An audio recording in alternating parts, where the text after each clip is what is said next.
we'll do the Pledge of Allegiance. So with that, Representative Sawyer, would you please lead us in a prayer? Thank you, Mr. Chairman. Let's stand and be in attitude of prayer. Dear Heavenly Father, we thank you for this great day you have made.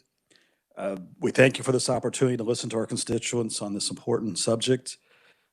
Please give the constituents the strength they need to tell us what's on their minds and give us their concerns. Please give us the ability to listen intently after a long day of debate on the House and Senate floor. In your great name we pray. Amen. All right, if you'll turn for the pledge. Behind us here, I pledge allegiance to the flag of the United States of America and to the republic for which it stands, one nation, under God, indivisible, liberty and justice for all. say that every time. The Boy Scouts. All right. Again, thank you. Again, I want to thank everyone for being patient. Those in the room, thank you all for, as we've adjusted the rooms and done everything. I know we'll get this procedure exactly right. Well, we hope. We're excited for the opportunity to hear from the public and the specific items you want us to consider as we're drawing maps. The agenda for today is we're doing the welcoming remarks now, then we'll do the input from the in-person locations and then the at-large sites. And actually, we have a KLRSD update before that, and then we'll do the at-large welcome, and then we'll go from there. All right, the first thing I want to do is I also want to recognize the Senate committee leadership, and they are just about to go on committee, so they are by WebEx right now.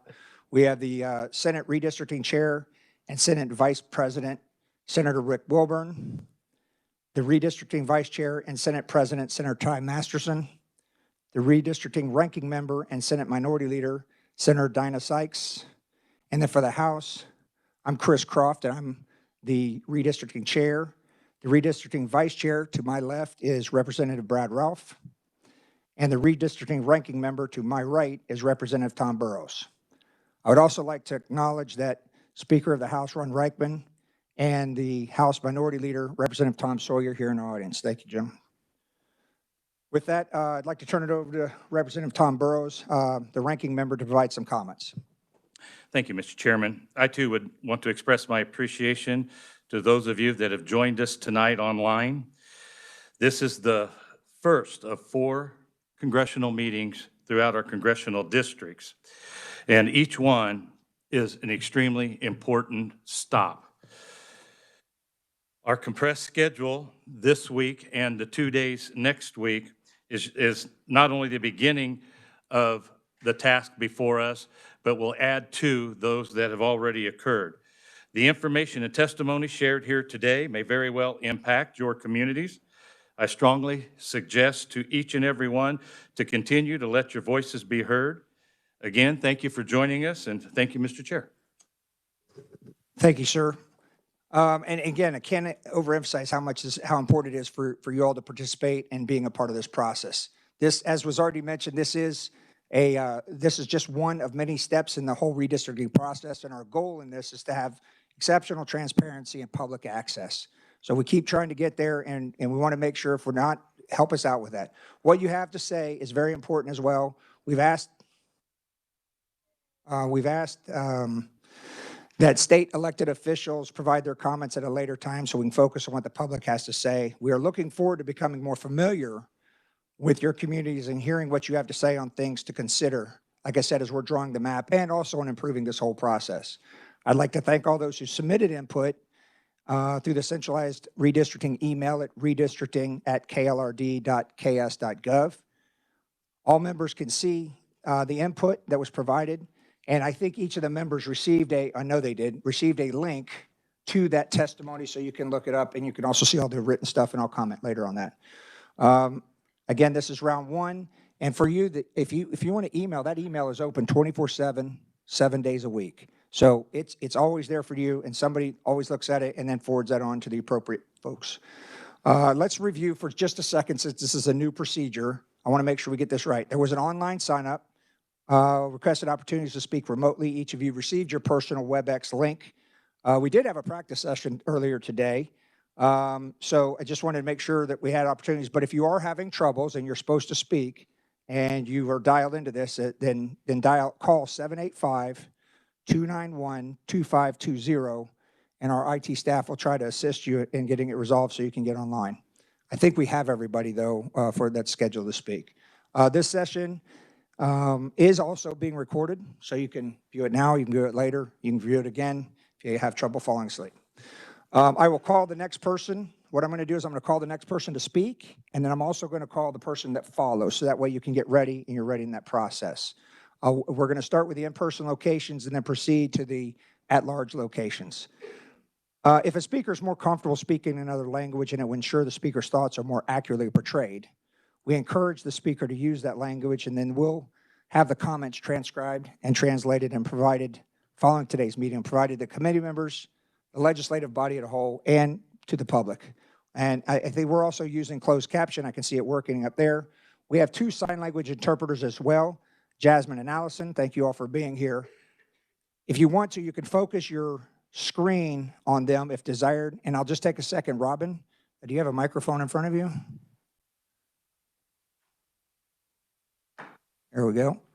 Robin, if you could just take folks through that process real quick so they could have the sign language if they want it.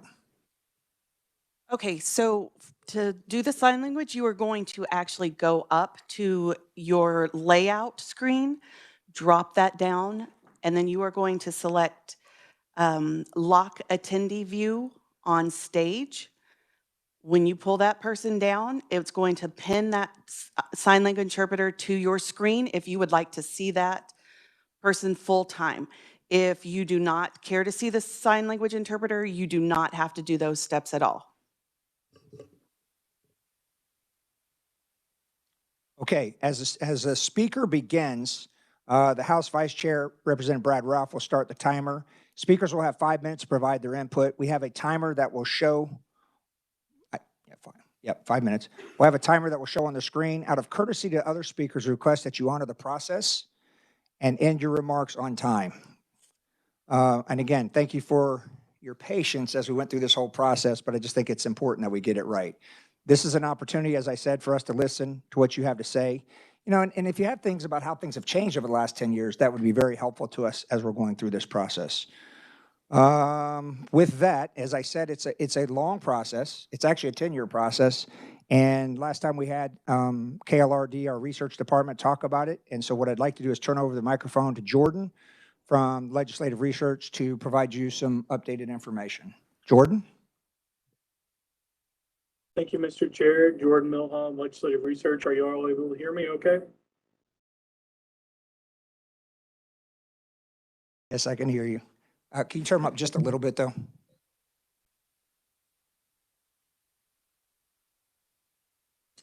Sorry, just 1 second here while I get my slides going.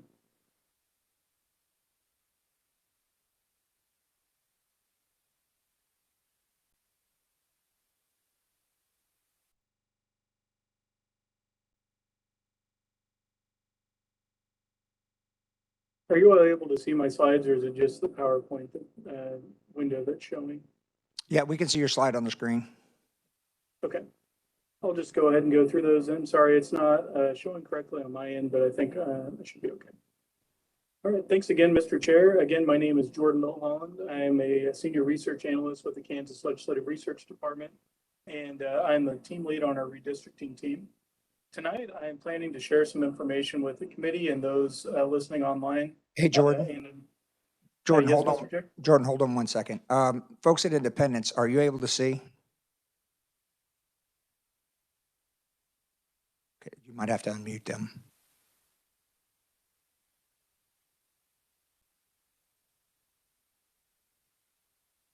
Okay, we'll try to reconnect to make sure they're set up again.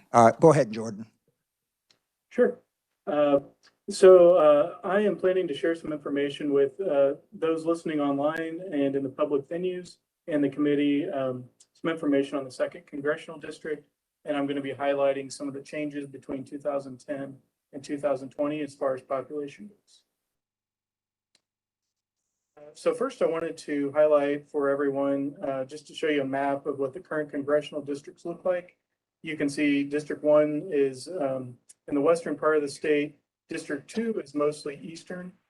District 3 is in the far eastern part of the state with Johnson County, Wyandotte, part of Miami County, and then District 4 is in the south central part of the state.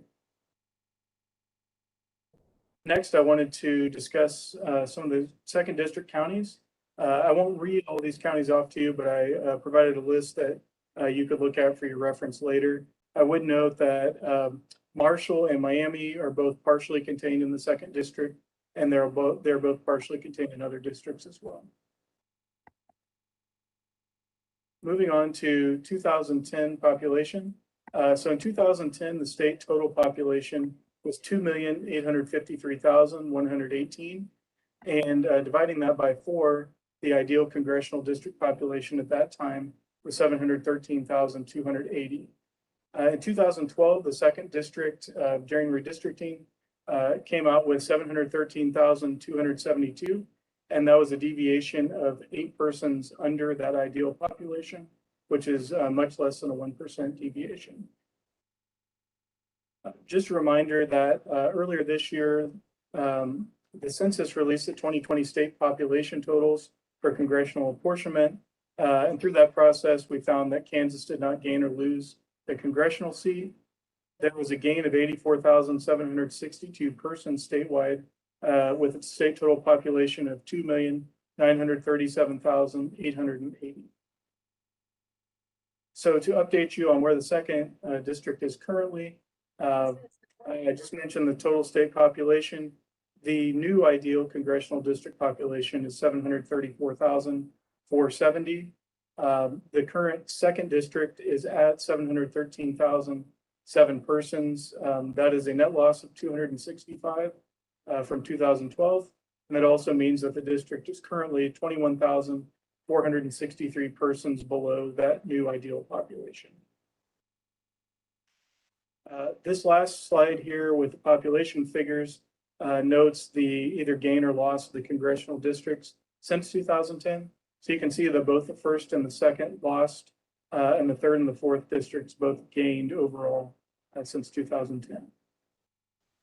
Next, I'd like to highlight the population change by House district.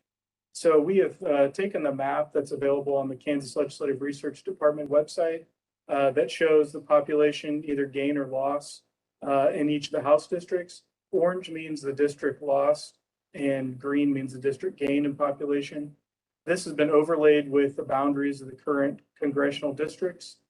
So if you'd like to look a little bit closer at this map, you could pull it up on the legislative website under the testimony for this committee.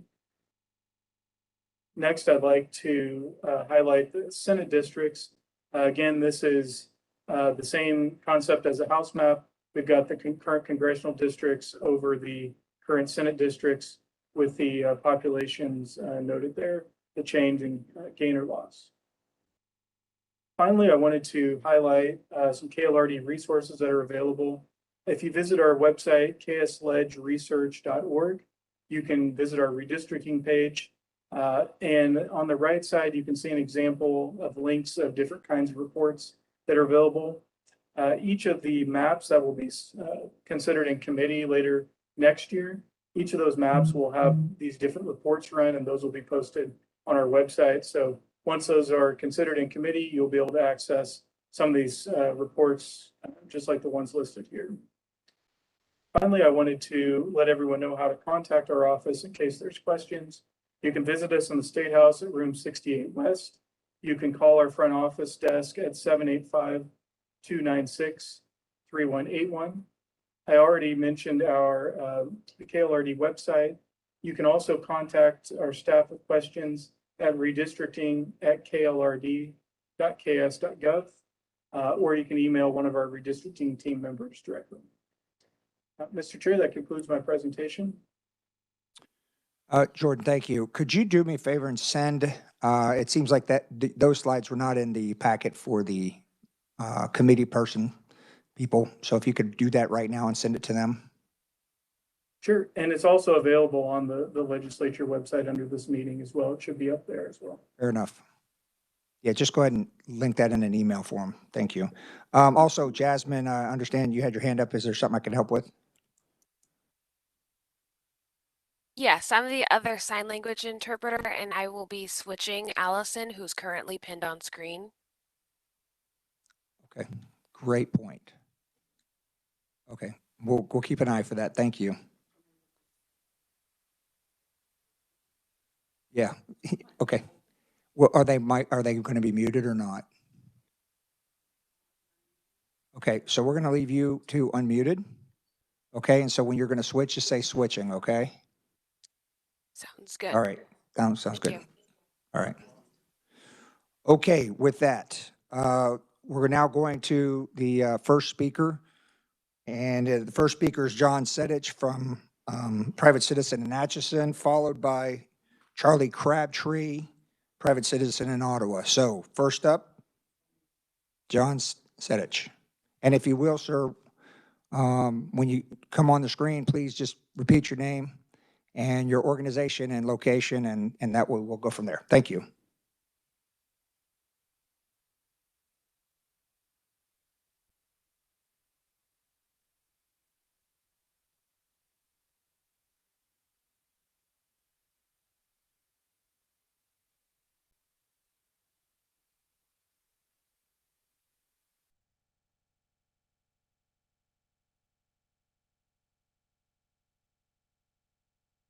Okay, it seems like we're having trouble with getting John on, so we will skip to Charlie Crabtree. And let's just stick for that for now. Let's try one.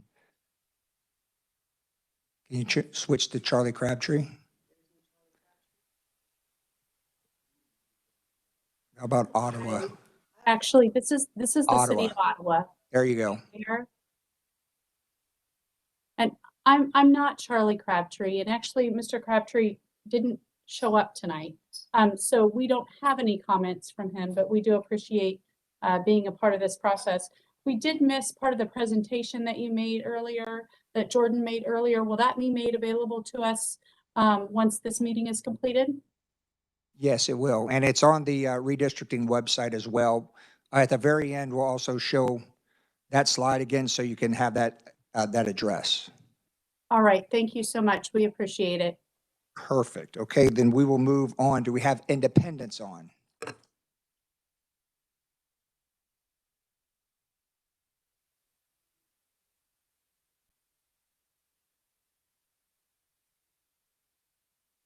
Yes. Okay.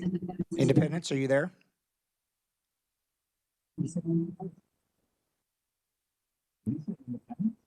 Independents?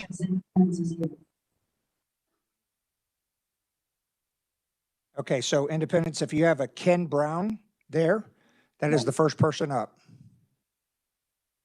We're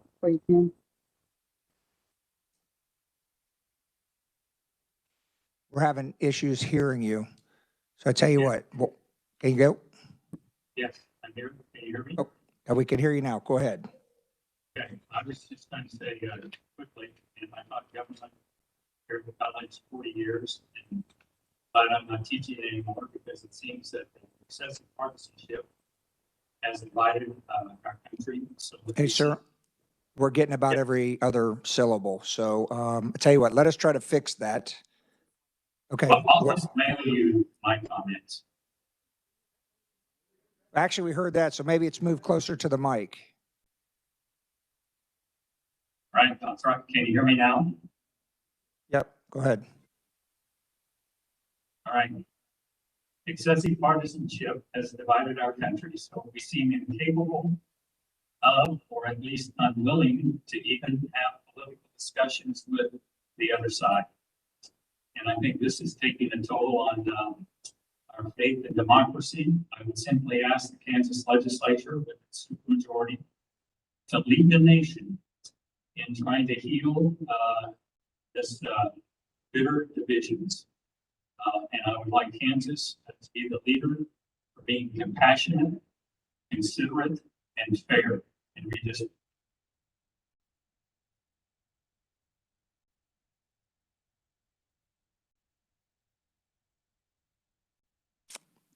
All right, sir, did you cut off or are you done?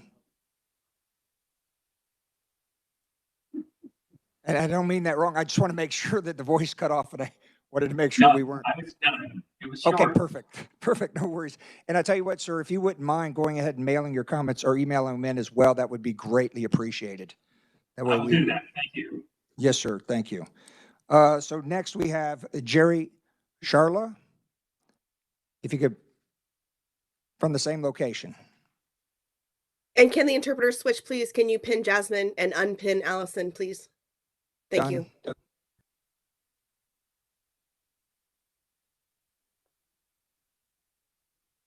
Is Jerry Sharla there?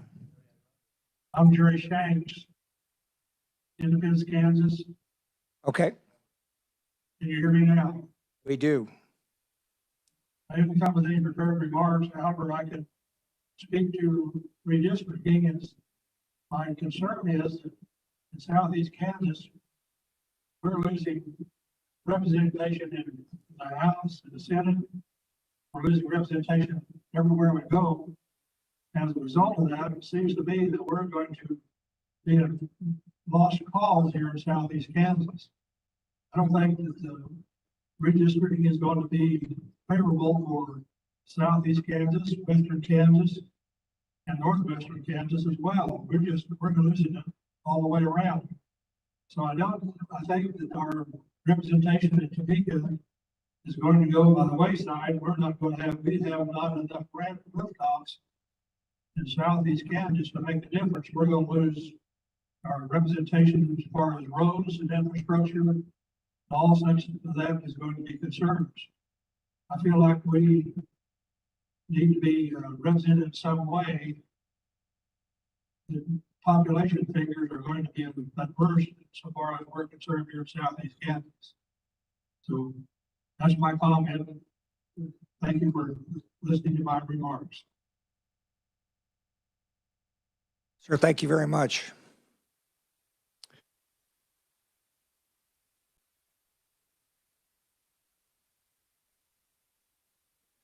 All right, I want to go back to Atchison. Is Atchison on? It's the location. You have a John Sedich.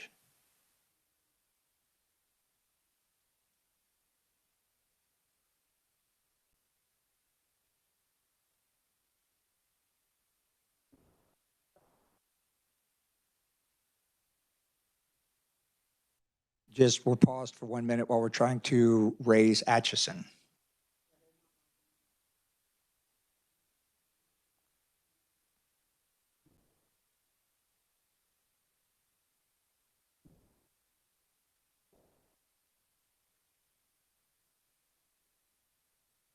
Okay, from the grid, if you're from Atchison, at least can you wave or let us see you? We're having trouble identifying which location is logged in for Atchison.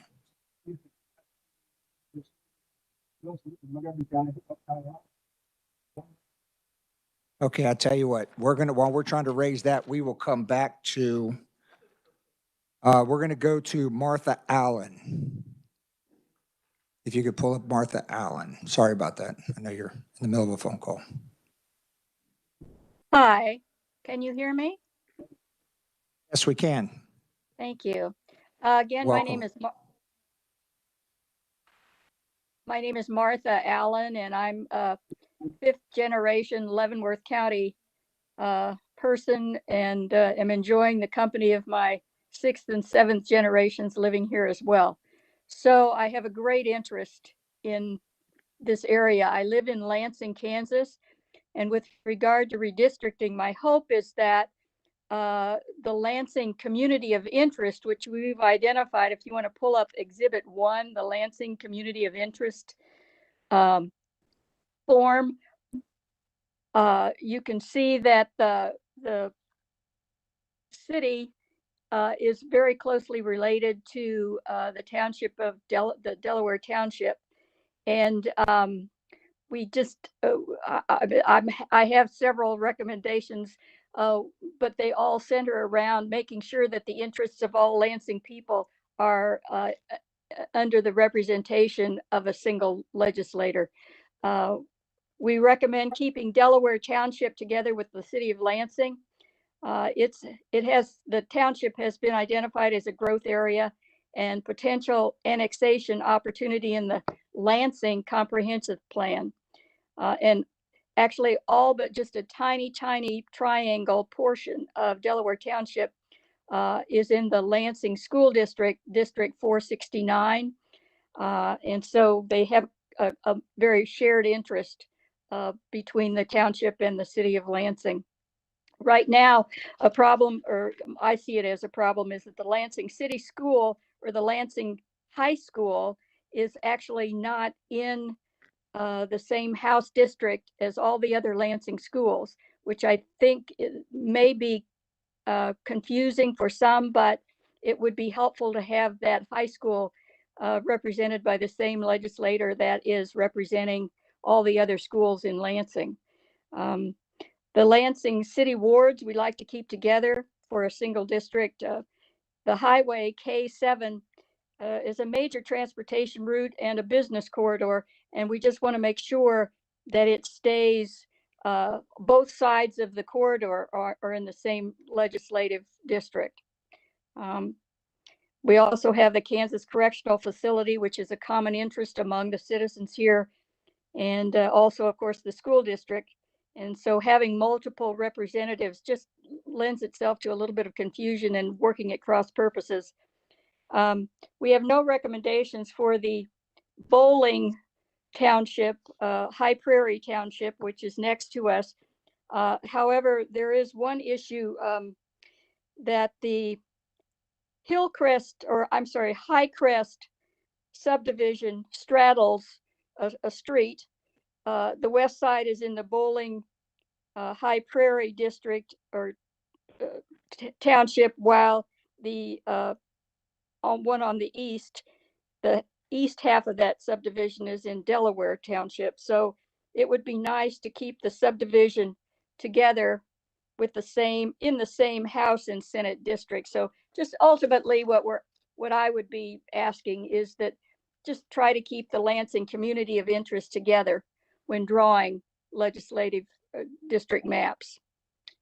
So thank you very much. Thank you very much for your comments. Okay, next we have Mary Galligan, private citizen.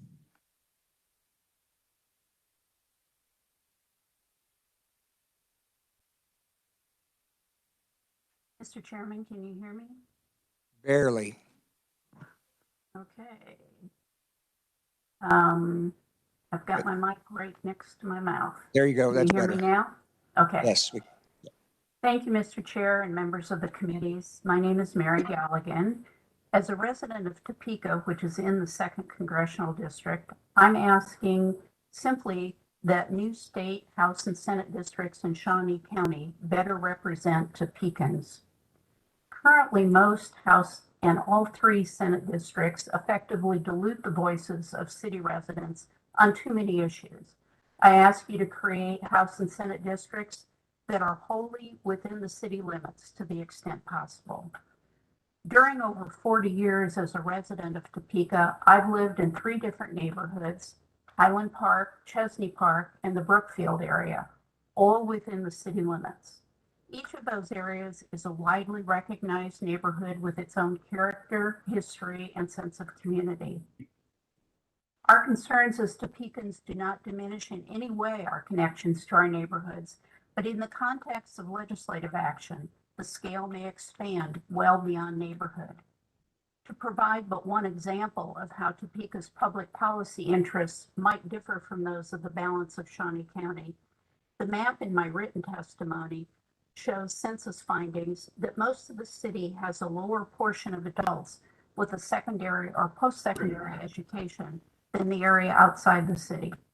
Education is generally a good indicator of income and potential income, physical and mental health, and family stability, among other things. This map shows how the Topeka population differs from the surrounding rural and suburban areas on this important socioeconomic measure. Public policy issues of education, economic development, healthcare, housing, and related matters are acted upon annually by the legislature. This is just one illustration of how important it is for you to recognize Topeka as a distinct community of interest. When you develop legislative district maps that Kansans will use for the next decade to elect state senators and representatives, please keep in mind the uniqueness of Topeka, not only as the state capital, but also as a place that has public policy needs that are frequently distinct from the suburban and rural areas of Shawnee County. Mr. Chairman, members of the committee, thank you for your courteous attention.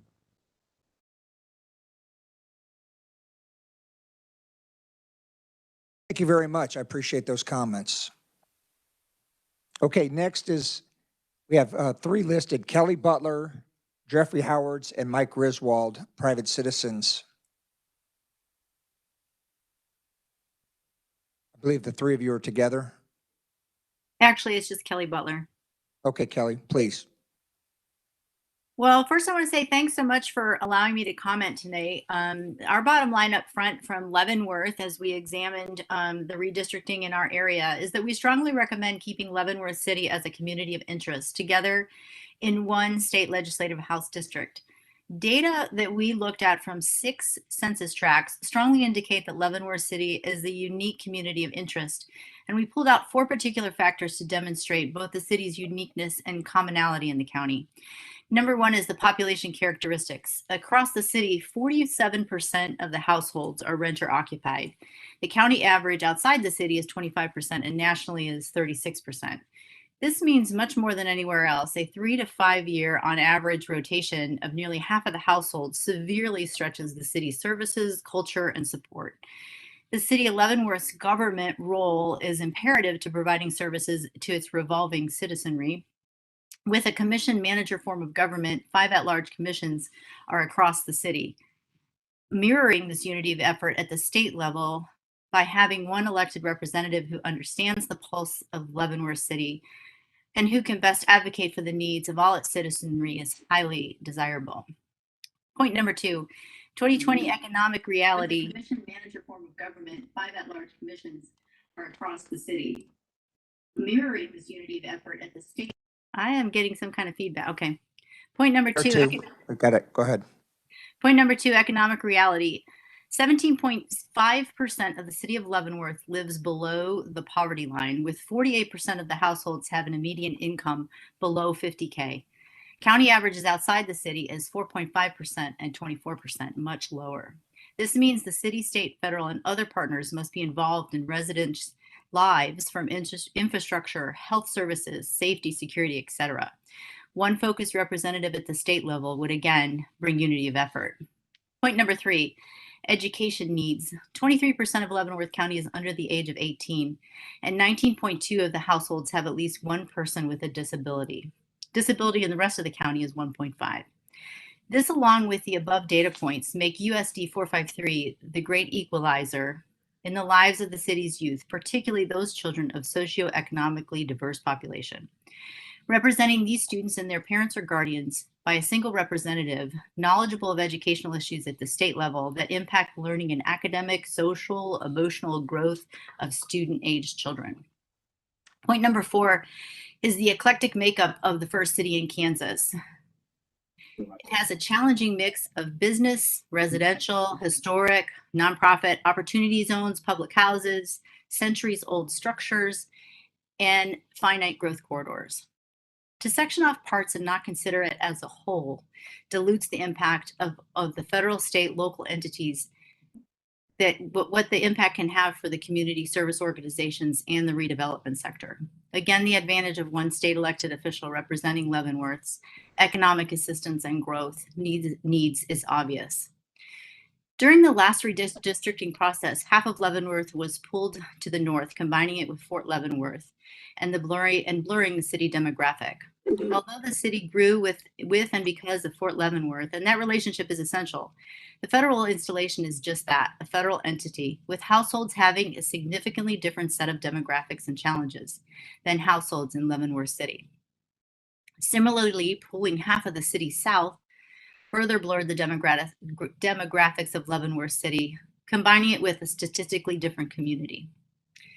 With regard to Leavenworth City, the overall effect is that it diluted the voices of its citizens if it is divided.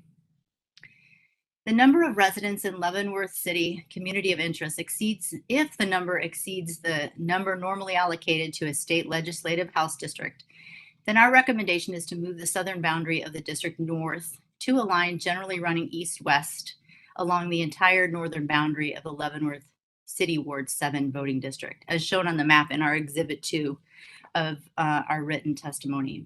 But in summary, we strongly recommend keeping Leavenworth City community of interest together in one state legislative house district. Thank you for your time. I appreciate it. Thank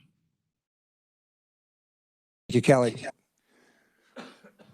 Next up will be Sherry Grogan. Good evening, Chairman and committee members. Thank you for hosting another town hall. My name is Sherry Grogan, and I'm a member of the League of Women Voters in rural Leavenworth, Inc. However, tonight I'm testifying as a private citizen. I'm going to talk a little bit about southern Leavenworth County. It represents 32% of the county population, and it grew 16% from 2010 to 2020, with most of that growth in Basehor City, Basehor Fairmount Township, and North Tonganoxie. The school districts, proximity to metro area, and the small town rural feel are all the top reasons why people move to our area. First, I'd like to talk about the Basehor Linwood community of interest. And if you could share Exhibit 1, I'd appreciate that. It's a map that I'm going to talk about. The blue area represents Basehor City. And as you can see, there have been island annexations over time. Those are highlighted with yellow circles there. So it makes sense that the Fairmount Township is included with Basehor City or to be combined as a contiguous area. There is an additional annexation in the works. It's by the property owner and it's voluntary, but it's 160 acres adjacent to one of the schools that's been annexed. All of that area is in the Basehor Linwood School District, except a small portion up at the top in the green area that's in the Lansing School District. Next, I'd like to talk about the Linwood and Sherman Township, and that's the red area at the bottom. Most of that is in the USD 458 school district as well, Basehor Linwood, all but a small portion on the right and in the upper left corner. A new school is being built along K32, as well as a housing subdivision, and that's represented by the red dot in the middle there. That's by the K32, which is the yellow line that runs from the Glenwood area down through Linwood. The next thing I'd like to highlight is the potential Kaw Valley sand plant along the river. It's also highlighted by a red dot there. The special use permit has been approved. There's a road rebuild condition that's being appealed to the Kansas Supreme Court. But should that get approved, there will be improvements required along the road route, which goes north up to K32. And there will be extra truck traffic and environmental concerns for the citizens in that area with the extra sand in the air. So basically, as this area grows, there's a potential that additional improvements along K32 and even potentially another I-70 ramp may need to be built. So that concludes the Basehor Linwood community of interest. Please share Exhibit 2. So the first recommendation with this community of interest is the County Road 1 corridor. And Reno East and West, you can see it along the bottom on the left there, should be kept together because of that County Road 1 corridor, which has been rezoned for mixed use and industrial, and to spur economic development. And that runs from basically K32 north to Tonganoxie. And Tonganoxie is in blue. The Hills pet food plant is represented by the red dot there. And it is in city limits. There's a business park there. And it's currently being built. We're excited to have the industry come into town. But additional growth will be anticipated as a result of, new workers needed for that plant. And the residents of Tonganoxie will be most impacted by the plant, as well as the development along County Road 1. So the second recommendation is to include the Walnut and the Tonganoxie townships, Walnut to the east and Tonganoxie Township to the north, with Tonganoxie. And most of the area in those two townships are within the Tonganoxie School District. I didn't really make a recommendation for Stranger Township, but you can see that the majority of that township is in the Tonganoxie School District. It is currently within the House District 38, which is included with the Baser area. So it could go either way, depending on the numbers that you need to get to represent a House district. But the demographics for the Stranger Township are similar to Tonganoxie Township and even a little bit Walnut Township. It's rural residential with some large parcels that are used for farming. So in summary, thank you for the opportunity to provide input. Just encourage you to work in a quick manner, adopt rules early, and be as fair when you make the maps. Thank you for the opportunity to speak. Yes, ma'am, thank you. Our next speaker will be Daryl McCune, followed by John Sedich. So, Daryl, you're up. And then can you please pin Allison, the interpreter, and unpin Jasmine? Thank you.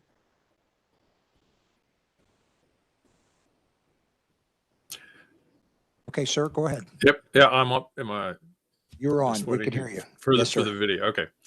Good evening, Mr. Chairman and committee members. My name is Daryl McCune, and thank you for the opportunity to speak today. I have been a resident of Ottawa and Franklin County since 1973. I'm a retired music educator after teaching in 2 of the county school districts, and I'm currently the chair of the Franklin County, Kansas Democratic Central Committee. I would like to share some of the key attributes of Franklin County. Franklin County is home to Ottawa University, Advent Health Hospital, and the Ottawa Airport. Our area is a transportation hub with U.S. Highway 59, Kansas Highway 68, along with 4 exits off of I-35. The county seat of Ottawa provides many employment opportunities with a vibrant and historic downtown area, the Walmart distribution center east of the city, and an industrial park on the north side. And they are planning another industrial area being developed on the south side of I-35. With a population of 12,260 people, Ottawa has the attraction of being a smaller city, yet it's just a short drive from Kansas City and Lawrence. In addition to the city of Ottawa, there are 7 other smaller cities in our county, along with 4 school districts. So I do have 3 recommendations for your consideration. I would like to have you consider keeping the city of Ottawa in the same House district, if possible. After the 2000 census, Ottawa was divided into 3 different House districts. The current map that we have now has the entire city in House District 59, and I would highly recommend that it continue to be undivided. That's been a real boon for us to have that all in one district. Also, I would recommend having some of the smaller towns here in Franklin County around Ottawa included in the same House district. The areas directly south and west of Ottawa have strong ties due to the close proximity for shopping, dining, and employment. Currently, the city of Princeton is not included in the same House district as Ottawa. Princeton is only about 9 miles south, but currently we see USD 290 being split into two different House districts. It's just a 15-mile distance to Rantoul, 16 miles to Richmond, and 22 miles to Lane. All four of these cities are in the Central Heights School District, and I would suggest keeping those four cities, the cities of Pomona and Williamsburg, and the city of Ottawa, which is the largest portion of USD 290, all in the same House district, along with the entirety of the three school districts that I mentioned. In order to facilitate keeping those communities of interest together, I would propose removing the area of Osage County, including the city of Linden, from the House district. My other recommendation would be to keep counties whole when defining state Senate districts and congressional districts. Dividing counties across state Senate districts or congressional districts creates confusion among voters, and it makes the job of county party leadership much more difficult. So thank you for your time and for the opportunity to express my viewpoints. Yes, sir. Thank you very much. That was good. Okay, next up will be John Sedich. And do you have voice and video both for me now? Well, we have your voice. There we go. Got you, sir. All right, great. Mr. Chairman, honorable ladies and gentlemen, my commentary most directly aims at your assignment to redraw the boundaries of the 2nd Congressional District and therefore all 4 of the U.S. House districts now apportioned to Kansas. During the past 25 years, I have been a professor of political science at a local college. I have also been a practitioner of the political arts at both the state, local, and congressional level, beginning in 1968. Your assignment, technically, is quite easy because of the sophistication of computer mapping and analytics. Your chore combines what I describe 3 levels of mapping data: natural geography, indicated by county boundaries; political geography, indicated by county, township, precinct, and ward lines; and finally, census demography, defined by census tracts with all the data of population, shared traits, including race, income, occupation, and many more. Unfortunately, there is a 4th level of mapping that I believe has the most nefarious data of all: electoral data, with identified party registration and the count of votes cast in every political contest. Too often, and in too many states, including Kansas, the legislature starts and ends with the political results and redraws the lines as little or as much as they might to assure they preserve the existing political order. I hope that you will resist this temptation. The 2nd Congressional District seems especially grotesquely fashioned. It stretches from Nebraska to Oklahoma.